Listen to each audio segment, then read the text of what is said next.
As Cíclades, um grande e deslumbrante arquipélago no mar Egeu. Um anel formado por mais de 200 ilhas, todas repletas de história extraordinária, mitos antigos e lendas fascinantes.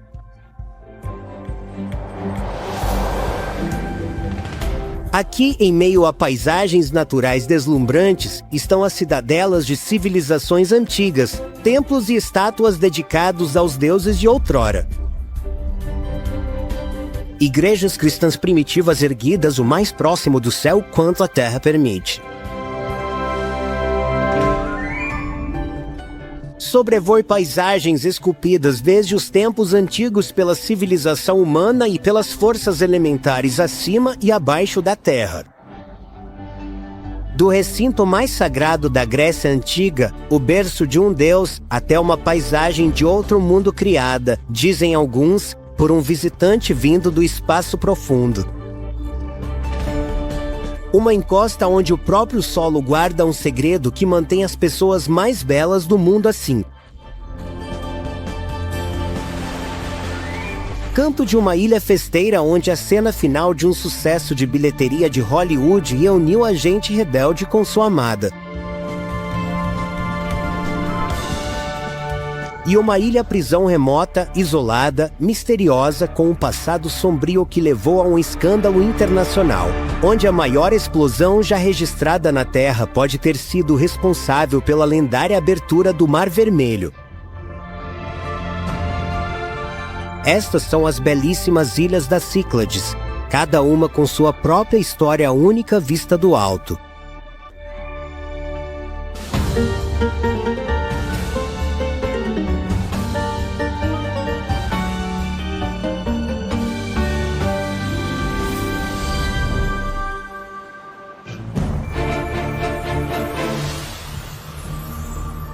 As Cíclades, 220 ilhas espalhadas entre o sul do continente grego e o mar de Creta.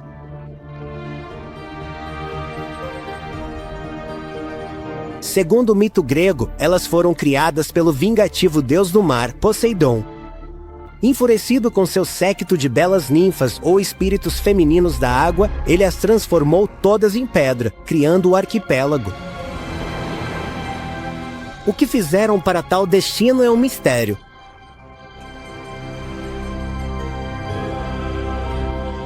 Na verdade, as ilhas são os picos de uma cadeia de montanhas submersa há muito, muito tempo. Mas uma se destaca por seu passado violento e impacto impressionante na história humana: Santorini.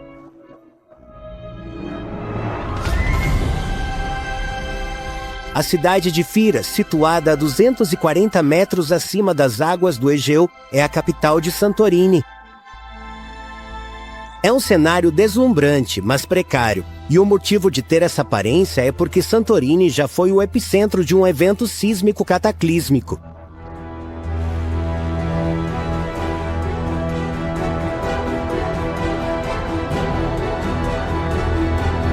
A ilha inteira é uma caldeira, um caldeirão rochoso deixado para trás após uma erupção vulcânica imensamente poderosa, ainda maior do que as lendárias erupções do Vesúvio e de Krakatoa. Em 1600 a.C., uma explosão equivalente a várias centenas de bombas atômicas lançou bilhões de toneladas de detritos no céu, encobrindo o Sol e provocando mudanças climáticas tão distantes quanto a China. As consequências devastaram civilizações por todo o Mediterrâneo.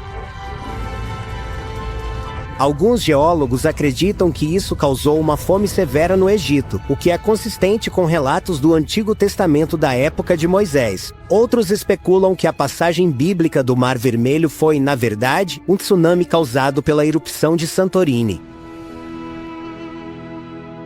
Ambas as teorias são contestadas, mas por anos a ilha atraiu caçadores de lendas fascinados por sua pré-história misteriosa.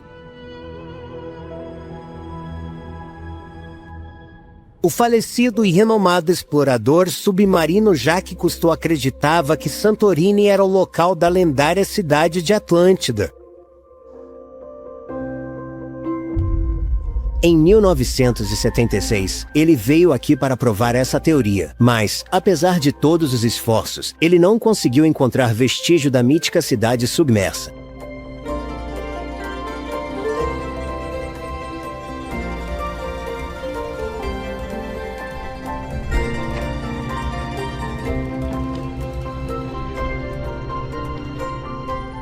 Esta marina pitoresca, onde traineiras de pesca e iates luxuosos disputam espaço, é conhecida localmente como Porto dos Pescadores.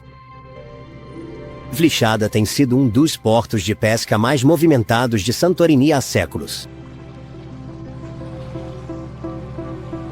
As famílias de Santorini sempre tiraram seu sustento do mar.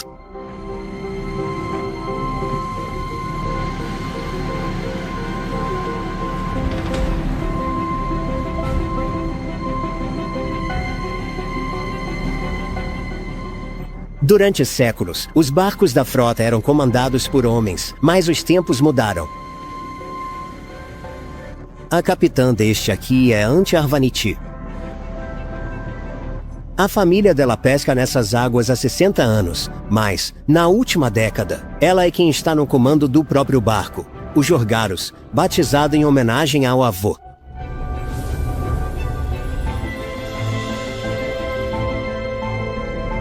Anti estudou filosofia antes de voltar para Santorini, onde, treinada pelo pai, conquistou a licença de capitã de pesca. Desde então, ela expandiu o negócio da família para incluir passeios de pesca e expedições de mergulho para turistas.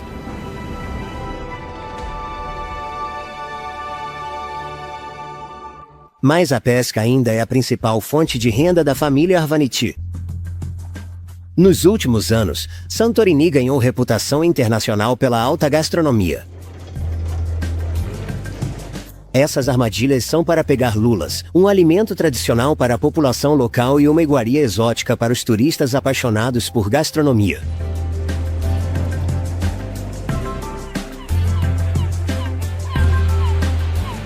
Como toda boa capitã, Anti é otimista. A pesca de hoje pode ser fraca. Amanhã será melhor.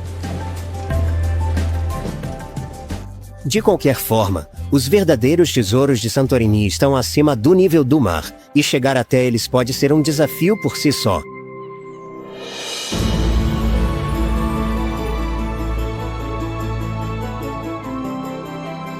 No topo da montanha Mesavouno fica a cidade de Thera, com 3.000 anos de idade, um dos sítios arqueológicos mais espetaculares de toda a Grécia.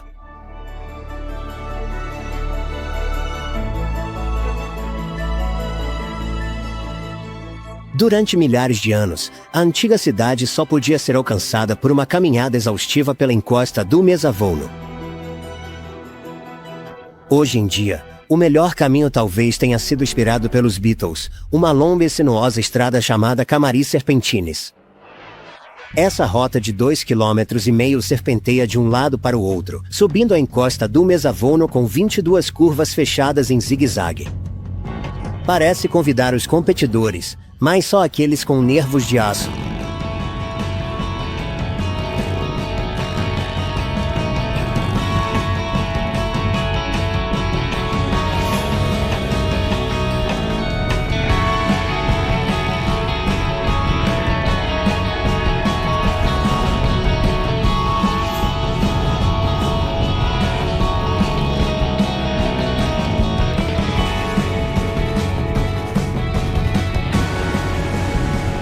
Assim como seus antecessores das corridas de bigas nos primeiros Jogos Olímpicos, esses pilotos de quadriciclo são rápidos e ágeis, e suas máquinas motorizadas são perfeitas para a subida.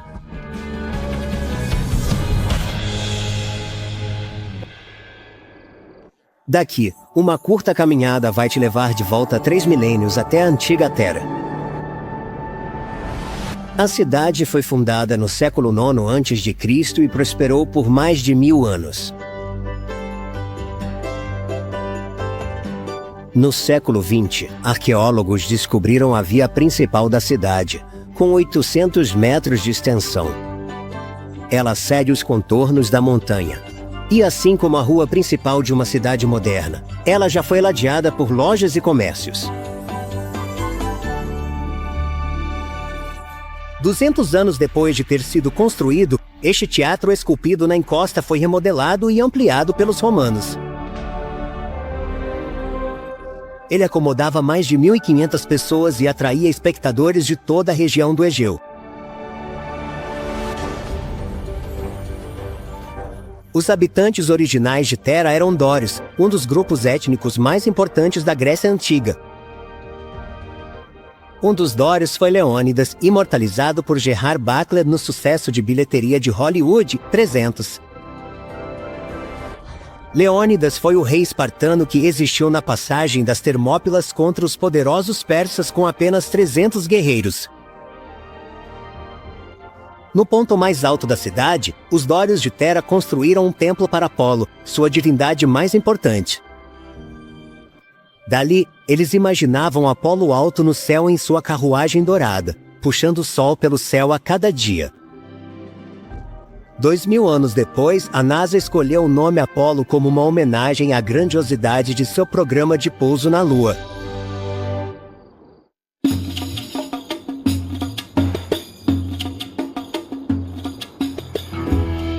Por gerações, turistas e moradores contaram com mulas para ajudá-los a percorrer as encostas íngremes da caldeira de Santorini. Pode até parecer divertido, a menos que você seja uma mula subindo os 587 degraus do porto até a cidade.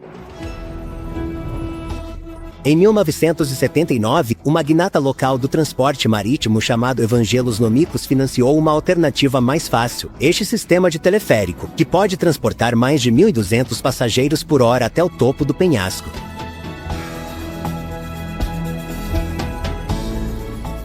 A viagem leva cerca de 3 minutos, muito mais rápido do que uma mula, mas talvez não rápido o suficiente para quem tem medo de altura.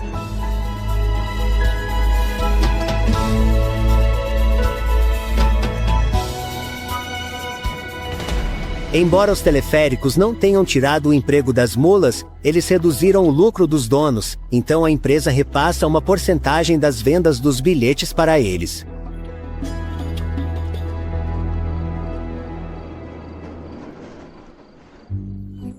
Se andar de teleférico em Santorini já exige coragem para quem tem medo de altura, imagine por um segundo se esse fosse o seu trabalho diário.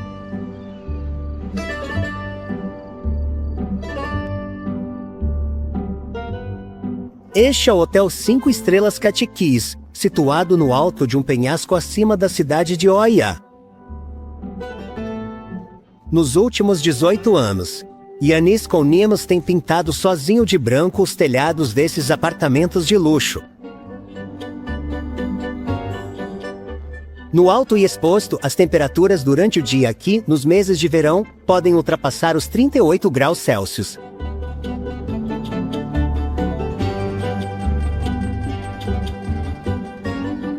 É um trabalho sem fim para Yanis. Cada nova demão leva um mês para ser aplicada, e assim que ele termina, já começa de novo, porque esse exterior impecável exige 10 demãos por ano. Custo anual da tinta? $20.000.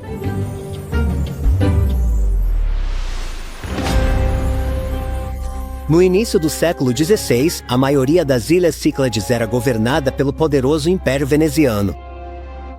A frota mercante deles, a maior do mundo naquela época, permitia que eles comercializassem por todo o Mediterrâneo e até mesmo com a China.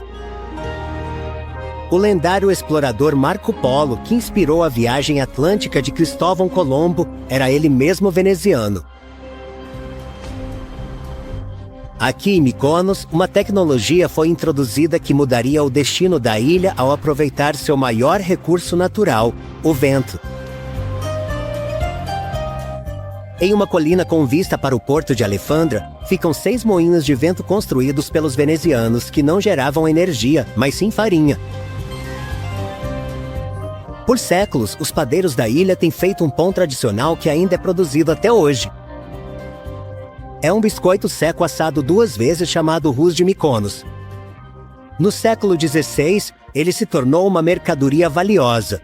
sustentando tripulações em longas viagens porque permanecia fresco e nutritivo por muito mais tempo do que o pão convencional.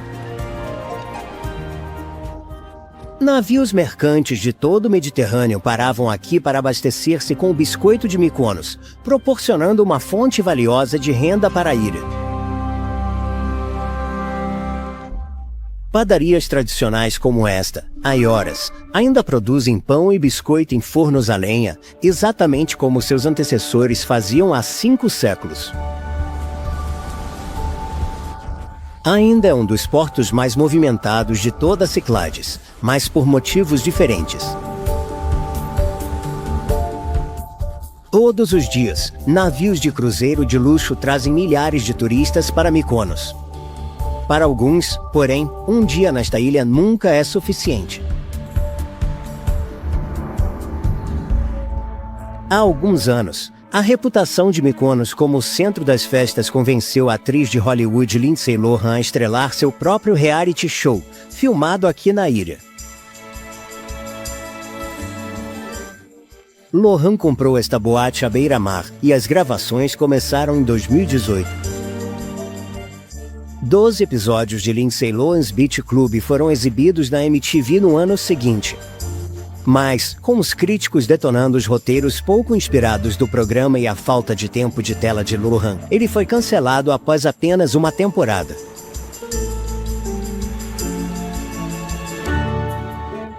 Em outras partes de Mykonos, a história de Hollywood teve um final feliz.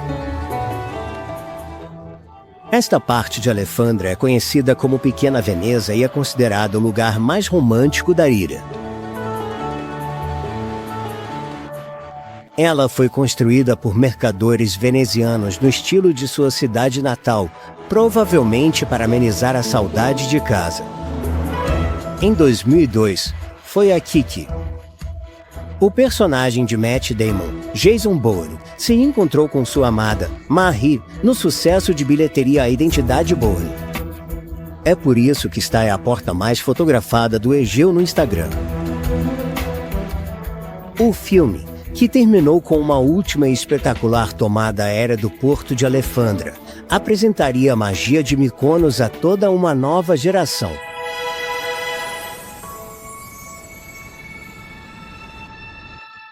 O nome grego Cyclades significa ilhas circulares, e o centro espiritual desse círculo era, de fato, esta ilha. Delos. Para os antigos gregos, Delos era o local de nascimento dos gêmeos divinos Apolo, deus da luz, e sua irmã, a deusa Ártemis. Em 478 a.C., a ilha tornou-se o local de encontro da Liga de Delos, uma aliança de cidades-estado que defendia a Grécia contra a invasão persa. No século II a.C., pessoas de todo o Mediterrâneo viviam aqui em uma espécie de utopia espiritual, adorando seus próprios deuses sem perseguição ou preconceito. E a mais impressionante dessas divindades era Dionísio, deus do vinho, da fertilidade e do êxtase ritual. Este é o Stivadian, as ruínas de um templo dedicado a Dionísio, cuja presença ainda pode ser vista e, se você for especialmente curioso, sentida. Orgulhosamente exibidos no topo de pedestais que ladeiam a plataforma central do templo estão os restos de 2 gigantescos falos de mármore. Antes com mais de 2,5 metros de altura, eles sofreram com os estragos do tempo, mas ainda mantêm grande parte de sua presença original, lembrando aos visitantes que a sociedade grega antiga estava longe de ser pura ou simples.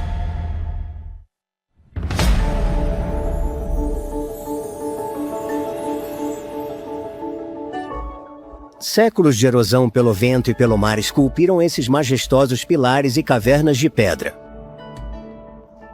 Esta é a praia de Kleftico, na ilha de Milos.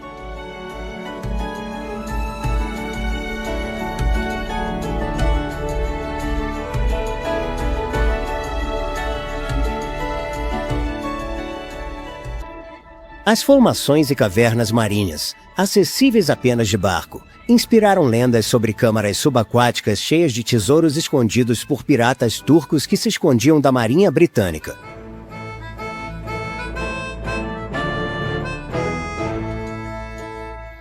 Milos, na extremidade das Cíclades, é a ilha mais a sudoeste do arquipélago.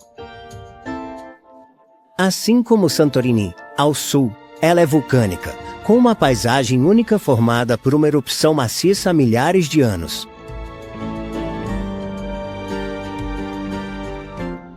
Aqui na praia de Saraquinico, as formações de rocha vulcânica foram branqueadas pelo vento durante milhares de anos de erosão.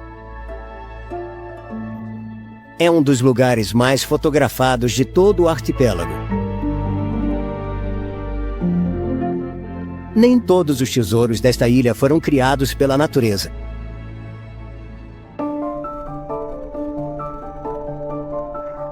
Esta bela cidade portuária que abraça as águas tranquilas do Egeu é Adamantas. O nome em grego significa diamante.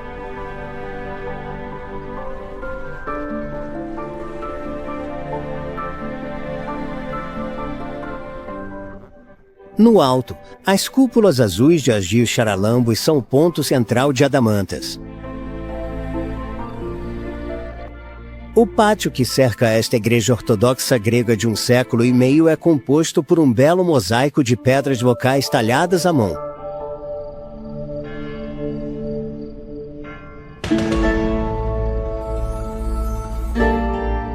Esta é a antiga vila de pescadores de Klima, o ponto turístico mais famoso da ilha.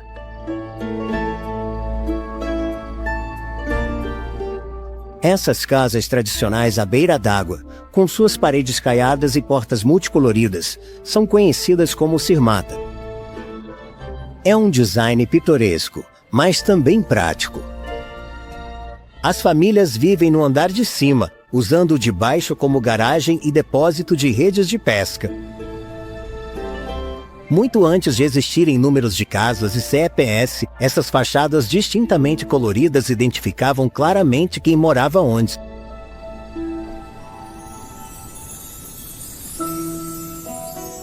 Acima do porto, perto da antiga capital Kripiti e de sua sucessora, a Vila de Placa, uma fortaleza veneziana do século XIII ocupa o ponto mais alto da ilha, com vistas impressionantes de Milos e do mar ao redor.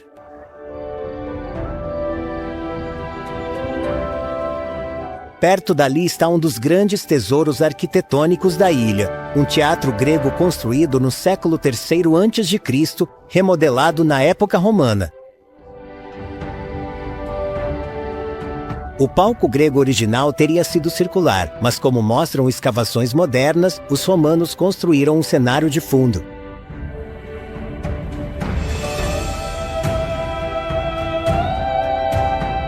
Os teatros romanos apresentavam espetáculos além de peças, então uma barreira foi construída para proteger o público da ação que acontecia abaixo.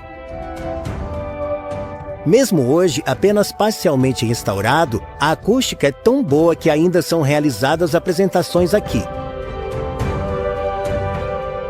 Na encosta ao redor da cidade antiga, há cavernas e catacumbas onde os habitantes da ilha enterravam seus mortos. Nem todas as tumbas permaneceram seladas, pelo que, para o mundo da arte, há motivos para agradecer.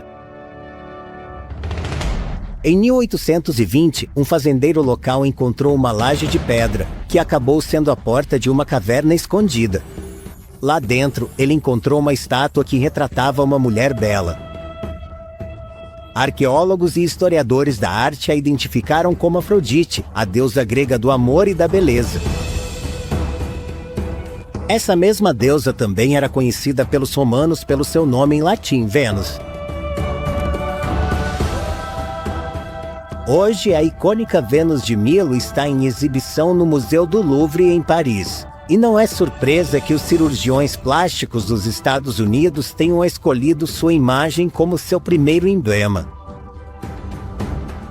Mais surpreendente ainda é o fato de que Milos tem uma contribuição ainda maior para as noções idealizadas de beleza feminina.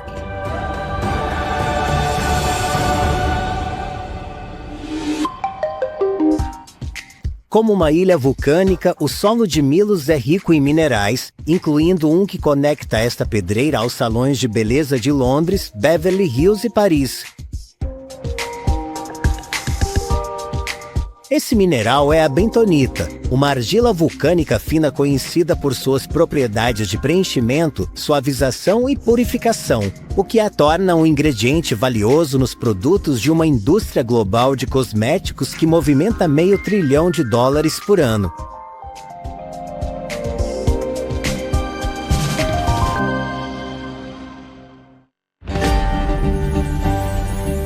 A ilha montanhosa de Andros, no norte das Cíclades, sempre foi um próspero centro comercial devido à sua proximidade com o continente grego. De frente para o porto na cidade principal, comerciantes locais ricos construíram essas belas vilas neoclássicas. Se a arquitetura parece mais italiana do que grega, isso reflete os laços comerciais medievais da ilha com os poderosos impérios marítimos veneziano e genovês.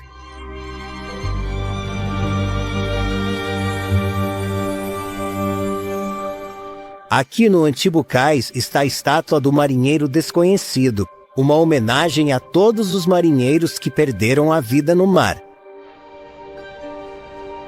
Esta ilha nunca esqueceu que séculos de prosperidade tiveram um custo humano significativo.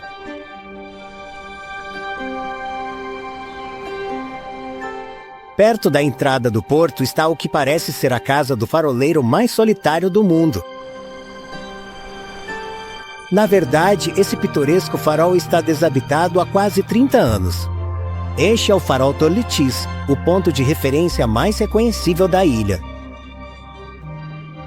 O farol original, construído em 1897, foi destruído durante a Segunda Guerra Mundial, deixando o pedestal rochoso deserto. No início dos anos 90, ela foi reconstruída pelo magnata do transporte marítimo e nativo de Andros, Alexandre Zolandris, e sua esposa. Eles dedicaram sua luz guia à memória da filha falecida, Violanda.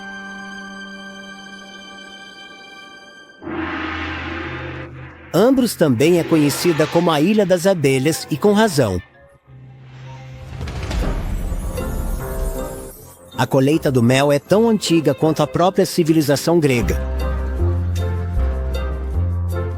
Juntos, Zanis Grigoras e seu tio, Nikos Alas, um dos apicultores mais antigos da ilha, possuem 430 colmeias.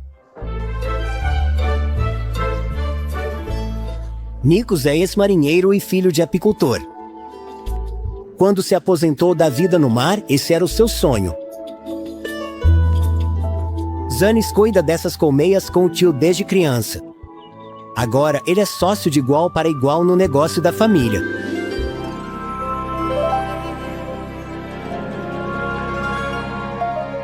Nos primeiros tempos do cristianismo, este vale abrigava gerações de monges apicultores que construíram essas colmeias de pedra características, fornecendo grande parte do alimento dos deuses para o Egeu. O clima aqui é mais seco do que na maioria das ilhas das Cíclades, e a abundância de diversas plantas aromáticas ricas em néctar, como o tomilho, mantém as abelhas felizes e dá ao mel sua textura e sabor únicos. Essas colmeias podem parecer um pouco mais modernas, mas as técnicas empregadas aqui são usadas há milênios. Na mitologia, as abelhas eram consideradas mensageiras dos céus, cujo mel era fonte de imenso poder curativo. Dizia-se que os deuses que viviam no Monte Olimpo só comiam mel e bebiam um vinho fermentado de mel chamado ambrosia. A expressão ocupado como uma abelha é um pouco usada em excesso, mas descreve perfeitamente o espírito empreendedor de outro nativo de Andros.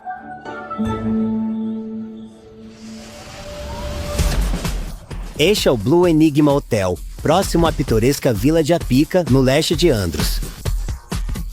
Não é uma experiência comum de cama e café da manhã. Há uma década, o skatista e piloto de BMX, Nikos Garifalos, criou uma maneira inusitada de revitalizar o negócio de família que estava em declínio. Primeiro, ele transformou um antigo bar com terraço em uma pista de skate, mas não parou por aí.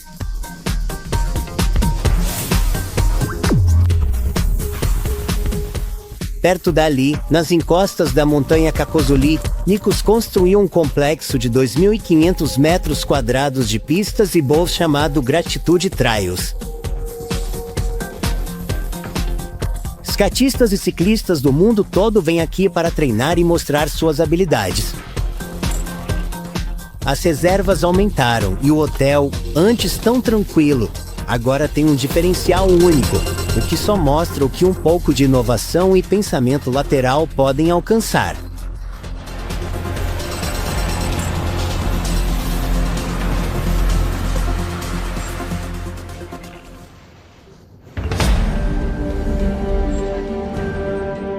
A influência humana na Cíclades empalidece diante das forças elementares que moldaram essas ilhas.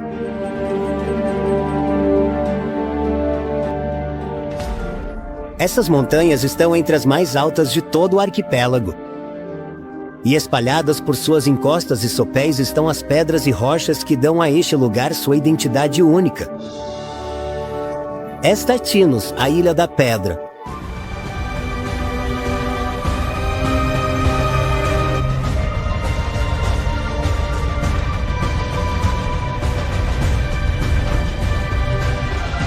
É um fenômeno natural que não é encontrado em nenhum outro lugar da Grécia. A ilha inteira está coberta por milhões de rochas. Algumas estão incrustadas no solo, outras repousam sobre ele. A pequena e pitoresca vila de Volax parece estar isolada em um mar de pedras, algumas tão grandes quanto prédios de 2 andares. Lendas sobre como essa paisagem surgiu foram passadas de geração em geração. Alguns afirmam que é resultado de uma antiga colisão de meteorito. Outra história conta sobre uma batalha feroz que aconteceu na ilha, em que deuses e monstros lançaram essas pedras uns contra os outros. Geólogos sugerem que elas foram esculpidas por 20 milhões de anos de erosão causada pelo vento e pela chuva, o que é fascinante, mas não tão colorido quanto as histórias de meteoros e gigantes em batalha. Desde o século XVIII, visitantes de Tinos ficam intrigados com essas incomuns miniaturas de fortalezas espalhadas pela paisagem. Quem vive em lugares como este? Gente importante, você pode pensar, julgando pelo design ornamentado, mas teriam que ser bem pequenos, considerando o tamanho. Na verdade, esses são pombais construídos para abrigar pombos e rolas, trazidos para a ilha pelos venezianos no século XIII. As aves pagavam por suas moradias elaboradas com uma moeda própria, cocô. Desde a Idade Média, os agricultores de Tinos usam dejetos das aves como fertilizante no cultivo de plantações. E até hoje, a maioria das opulentas casas ancestrais das aves ainda está ocupada.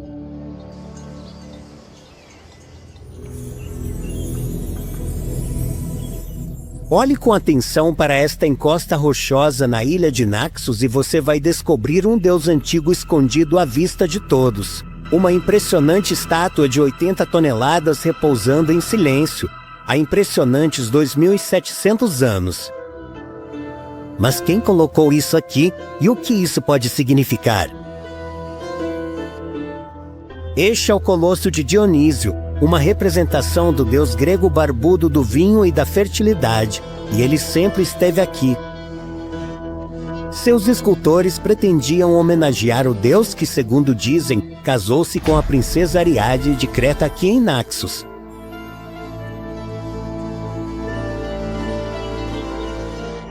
Os escultores moldaram os pés e os braços, perfurando buracos e fendas para as vigas e cordas que levantariam a peça finalizada do leito rochoso. Mas por razões desconhecidas, eles abandonaram o trabalho, e este não é o único monumento inacabado da ilha.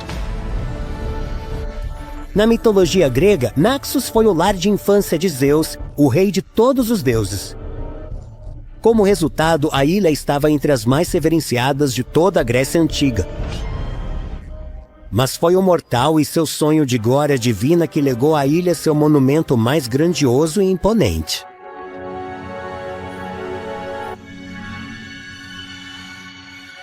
No século VII a.C., Naxos era governada pelo tirano Lidamis.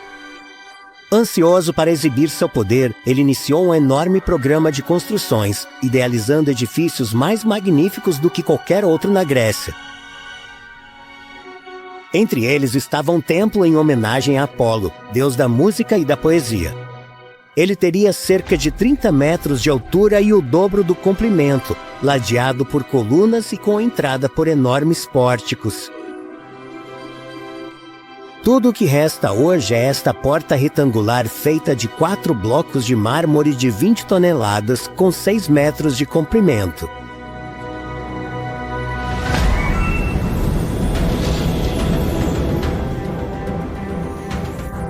Ela é conhecida como Portara, ou Grande Porta, e teria sido a entrada principal do templo, voltada para o local de nascimento do deus, na ilha vizinha de Delos. Mas nunca foi concluída porque em 506 a.C., Lidamis foi deposto pelos espartanos.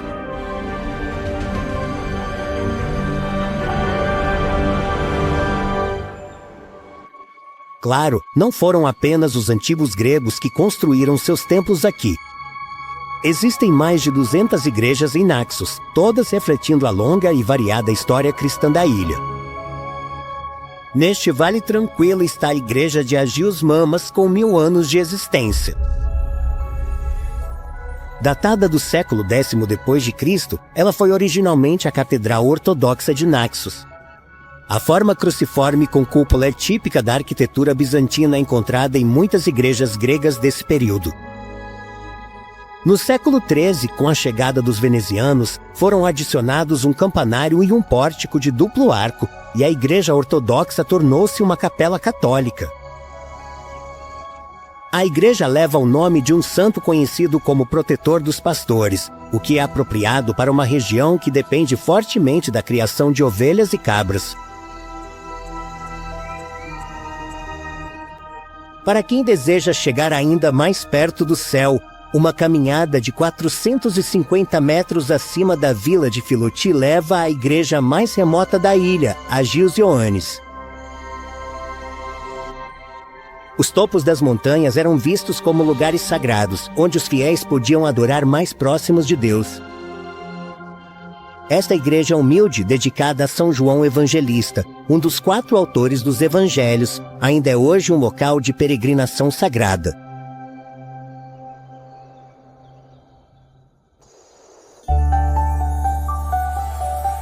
E se a paz interior e o relaxamento ainda parecem distantes, talvez isso seja exatamente o que você procura.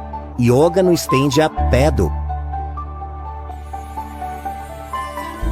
A instrutora Maria Fazolaki já ensinou yoga em salas de aula convencionais. Agora, ela levou a prática a outro nível. Equilibrar-se de forma precária em uma prancha flutuante enquanto executa movimentos precisos exige um pouco de prática, mas os alunos de Maria adoram o desafio, sem falar no cenário paradisíaco.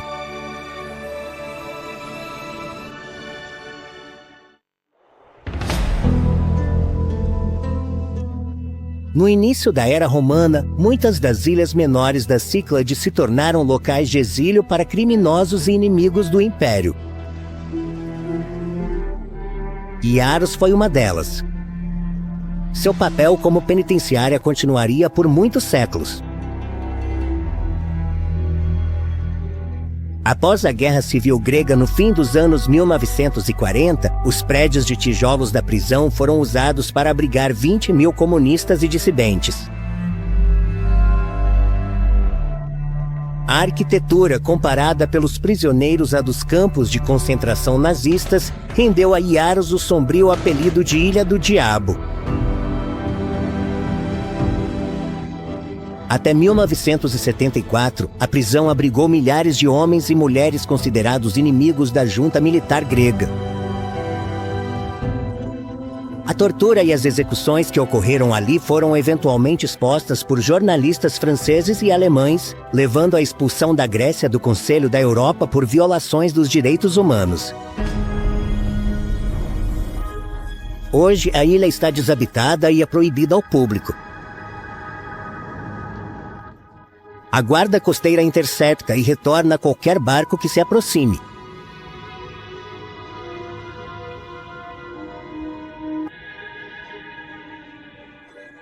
A ilha de Amorbos é muito mais acessível, mas famosa por um par de naufrágios lendários.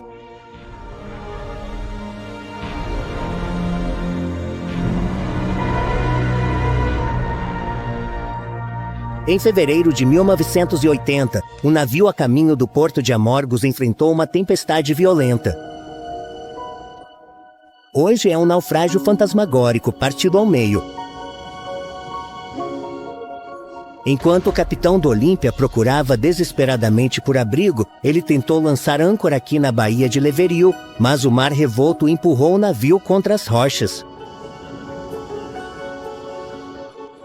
Felizmente, toda a tripulação conseguiu chegar à costa, mas o casco do navio está enferrujando aqui nas águas cristalinas desde então. É uma visão marcante que inspirou o cineasta francês Luc Besson a incluí-la em seu filme cult de mergulho livre de 1988, Imensidão Azul.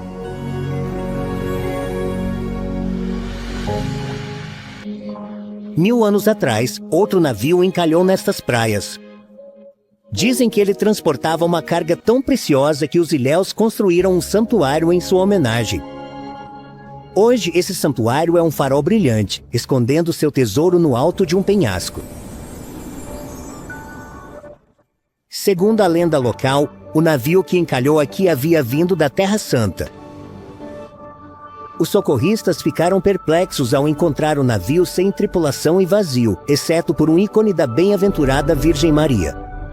Eles declararam um achado um milagre e imediatamente começaram a construir um dos edifícios mais impressionantes de toda a Grécia para abrigar o artefato sagrado.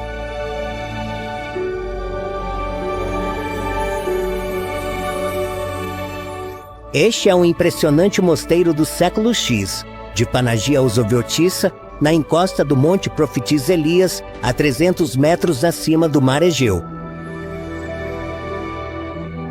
O mosteiro tem 40 metros de altura, contendo mais de 100 cômodos, desde bibliotecas, cozinhas e depósitos até as celas onde os monges ainda vivem, dormem e rezam. Notavelmente, ele tem apenas 5 metros de profundidade em seu ponto mais largo. Todos os anos, em uma tradição profundamente respeitada, os monges do mosteiro carregam cuidadosamente o ícone sagrado, conhecido como Panagia Portaitissa, em uma solene procissão que segue até as vilas locais próximas ao mosteiro.